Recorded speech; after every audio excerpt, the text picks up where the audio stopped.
Dans l'étude de la connaissance de l'homme, les scientifiques perçoivent l'homme comme étant un être pluridimensionnel, c'est-à-dire corps, âme et esprit. Cette thèse a prévalu longtemps, jusqu'à ce qu'on puisse découvrir qu'au-delà de ces trois dimensions, il y avait aussi un autre élément qui était très important, qui était capital dans la définition de l'homme, notamment la volonté. Quand on parle de volonté, on fait allusion à un vif sentiment, à un vif désir qui tend à se matérialiser ou qui tend à ne pas se matérialiser. Du coup, on se rend compte que dans la notion de la volonté, il y a deux choses qu'il faut prendre en compte, la volonté active et la volonté passive. Lorsque la volonté est passive, elle est restreinte, elle n'évolue pas. Nous avons une idée et nous ne faisons que nous pencher sur cette idée. Nous ne faisons que parler de cette idée, parler de cette idée sans action pratique. Et là, c'est la volonté des losers, des perdants. Par contre, lorsque la volonté est active, elle nous entraîne dans le monde de l'action. Autrement dit, nous avons une idée bien précise et nous donnons les moyens, nous donnons les compétences qu'il faut afin de pouvoir réaliser cette volonté. Je donne un exemple très simple. Vous avez la volonté de devenir architecte. Du coup, vous étudiez. Du coup, vous passez du temps dans les recherches, vous passez du temps dans la lecture, vous passez du temps dans tout ce qui peut contribuer à l'évolution de ce rêve-là. On voit que vous êtes en train de matérialiser votre volonté. On peut dire que la parole se fait chère. Mais ce que nous remarquons le plus et ce qui est récurrent, c'est que les gens ont des volontés, ont des désirs, mais qui n'arrivent pas à exprimer. Pourquoi? Tout simplement parce qu'ils ne croient pas. Or, dans la manifestation de notre volonté, il y a trois phases. La première phase est d'abord de pouvoir définir un rêve, avoir un rêve bien précis. Parce que notre volonté, ça lie à ce qui est vif désir. Et le vif désir donne l'idée d'un rêve. Le rêve n'est pas simplement une idée que nous avons, ce n'est pas simplement un fait, ce n'est pas simplement une vocation. Non, le rêve, c'est une idée que nous chérissons. Le rêve, c'est notre raison de vivre, c'est la raison pour laquelle nous vivons, c'est la raison pour laquelle nous sommes là, c'est la raison pour laquelle nous décidons. C'est notre souffle de vie, si je peux m'exprimer ici. Le rêve, c'est ce qui nous permet de transcender un peu la dimension matérielle de notre existence et de pouvoir aller de l'avant. Le rêve, c'est ce qui donne sens à notre vie. Sans rêve, il n'y a pas d'existence. Sans rêve, il n'y a pas de vie. Pour schématiser bien cette histoire de rêve, je vais tout simplement vous ramener à une image.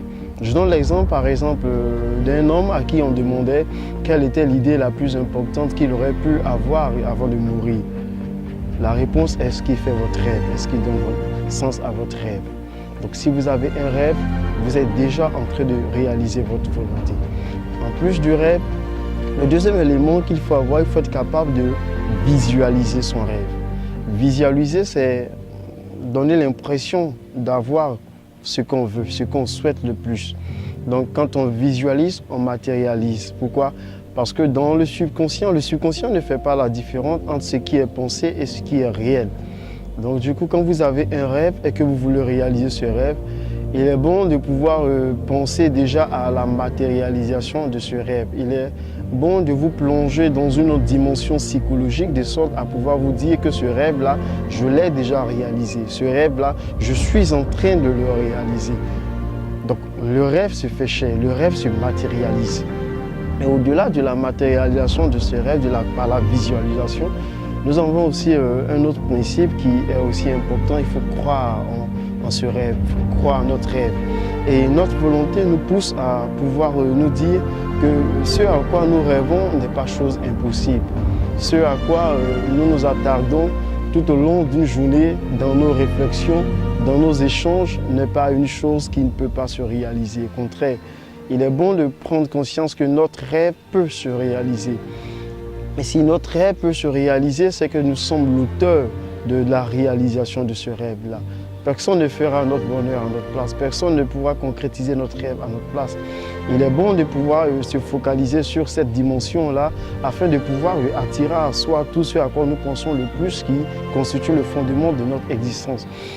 Et dans la matérialisation de ce rêve-là, nous avons deux éléments qu'il faut prendre en compte. Il y a d'abord le premier élément qui est le rêve sans provision. On peut avoir un rêve sans provision. Et quand je parle de la provision, je fais allusion à tout ce qui est substance matérielle, physique, argent et autres, tout ce qui peut contribuer à la réalisation de ce rêve-là. On peut avoir un rêve sans provision. Quand nous avons un rêve sans provision, il est bon d'abord dans un premier temps de nous concentrer sur nos acquis. Qu'est-ce que nous avons? C'est vrai, nous n'avons pas d'argent pour l'heure, mais nous avons quelque chose de plus cher, nous avons quelque chose à valoriser. Et il est bon de se concentrer sur cette chose-là. Il est bon de se concentrer sur cet élément qui est à valoriser. Cette chose peut être notre compétence intellectuelle, cette chose peut être le temps que nous consacrons à pouvoir rédiger notre rêve, à pouvoir écrire ce rêve. Et lorsque nous écrivons ce rêve, lorsque nous matérialisons ce rêve, nous sommes déjà dans la phase de la concrétisation. Et le rêve également, il peut être sans provision. Le rêve également peut être contrarié. Lorsqu'il est contrarié, notre rêve, nous sommes en face d'une situation qui nous dit « Écoute, c'est vrai que tu veux être ingénieur, mais moi je te donne la possibilité d'être aujourd'hui enseignant, je te donne la possibilité d'être chercheur. » Alors, le travail chercheur, il est présent. Qu'est-ce que tu choisis? Est-ce qu'il faut s'attarder à son rêve qui n'est pas, qui ne demeure pas, ou il faut au contraire s'attarder à ce qui est déjà? Et cette forme de matérialisation du rêve nous permet de pouvoir mieux sonder un peu notre dimension, de pouvoir mieux appréhender l'effort que nous portons à pouvoir réaliser ce rêve-là. Et si nous portons un choix sur ce qui tend à se manifester dans une durée plus ou moins longue, vous verrez que nous serons plus ou moins certains, nous serons dans la conviction de notre foi, nous serons dans cette conviction et nous allons attirer notre rêve.